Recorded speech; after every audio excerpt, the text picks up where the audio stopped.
Bonjour, alors Bonjour. je vais vous demander de vous présenter dans un premier temps. Alexandre Accro, je suis dirigeant de Broad Solutions et Consulting.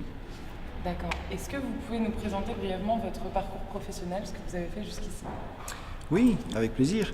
J'ai passé un peu plus de 16 ans à travailler pour des grands groupes américains dans le conseil et le développement logiciel, donc IBM, Oracle, PeopleSource, PricewaterhouseCoopers, pour ne citer que cela, et à faire des propositions de transformation pour le compte de leurs clients, qui étaient aussi des grands groupes, et à diriger des grands programmes. Voilà. Donc autour des systèmes d'information et de la performance business. D'accord. Est-ce que vous pouvez nous parler de Broad Solutions and Consulting, donc la start-up que vous êtes en train de monter? Alors c'est une société qui existe depuis un certain temps et aujourd'hui qui renaît sur un nouveau concept, un concept logiciel autour du data management. Une société que j'ai créée en 2006 pour faire du conseil justement et du développement logiciel autour des réseaux sociaux. Mais le monde étant ce qu'il est aujourd'hui, j'étais plus focalisé sur du consulting d'ailleurs que sur du soft. Et aujourd'hui, on revient à l'objectif initial de développer du logiciel en surfant sur notre expertise autour du data management.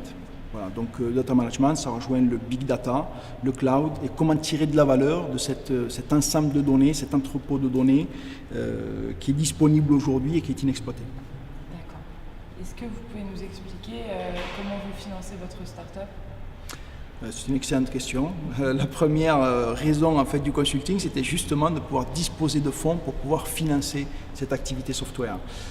On avait été voir l'ancienne émanation de BPI qui est Oseo pour pouvoir financer le soft. Et à l'époque, c'était 2008-2009, avec la crise économique, on a eu des grosses difficultés à les approcher et on s'est vu refuser les aides. Donc, on a pris notre courage à deux mains, on a fait le plan B, consulting, générons de la trésor, et à partir de là, on développe notre activité software. Voilà, donc ça a été un peu embryonnaire, mais aujourd'hui, on s'est lancé beaucoup plus, beaucoup plus fort, en mode vraiment start-up sur ce projet-là, puisqu'il y a un véritable engouement de la part du client, mais aussi du marché pour ce type d'innovation en France. Voilà. D'accord. Et vous pouvez m'expliquer de quelle manière vous faites la promotion de votre entreprise? Oui, alors on a défini une stratégie digitale aujourd'hui qui est en cours de déploiement, dont fait partie notre site web, qui n'est pas encore en ligne, puisqu'on a désactivé l'ancien site web qui était trop, présentation institutionnelle, assez basique sur le monde du consulting, pour pouvoir délivrer un nouveau message déjà au travers de notre site, un premier niveau de valeur, on va dire, en évangélisant un petit peu nos clients et nos prospects sur le data management. Voilà. Donc le nouveau site va être notre fer de lance sur cette communication. Il va y avoir une notion de newsletter derrière, mensuel. Il va y avoir, trimestriel. Il va y avoir un billet technique mensuel sur lequel on va pouvoir donner notre expertise, notre point de vue sur des sujets du moment, entre deux newsletters. Et nous allons animer aussi un groupe autour de Facebook, mais ça va être essentiellement sur la vie de l'entreprise, en fait, les moments forts de l'équipe sur la partie start-up. Et en revanche, sur la partie LinkedIn, de façon plus institutionnelle, sur des aspects plus formels et professionnels, nous allons créer un groupe de réflexion autour du data management et des valeurs qu'on peut en tirer. Voilà. J'aimerais savoir maintenant pourquoi vous avez choisi de faire appel à l'incubateur Intensity. Je pense que c'était une excellente décision a posteriori.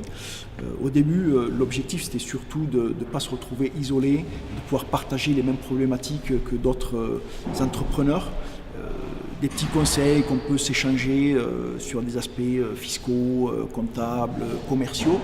Mais aujourd'hui, je me rends compte que c'est un cadre en fait stimulant au niveau des équipes.